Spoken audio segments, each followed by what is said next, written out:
ಓಂ ಶ್ರೀ ಪರಮಾತ್ಮನೇ ನಮಃ. ಅಥ ತೃತೀಯೋಧ್ಯಾಯಃ ಕರ್ಮಯೋಗಃ. ಅಧ್ಯಾಯ 3, ಶ್ಲೋಕ 19. ತಸ್ಮಾದಸಕ್ತ ಸತತಂ ಕಾರ್ಯಂ ಕರ್ಮ ಸಮಾಚರ ಅಸಕ್ತೋಗ್ಯಾಚರನ್ ಕರ್ಮ ಪರಮಾಪ್ನೋತಿ ಪುರುಷಃ.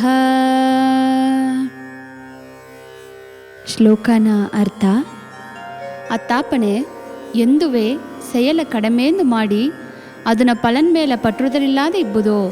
ಏಕಾಂದಲೆ ಪಟ್ಟುದರಿಲ್ಲದೆ ಕೆಲಸ ಮಾಡೋಣೆ ಮನುಷ್ಯರು ಆ ಪರಬ್ರಹ್ಮನ ಅಡಂಜಿಯಾರ.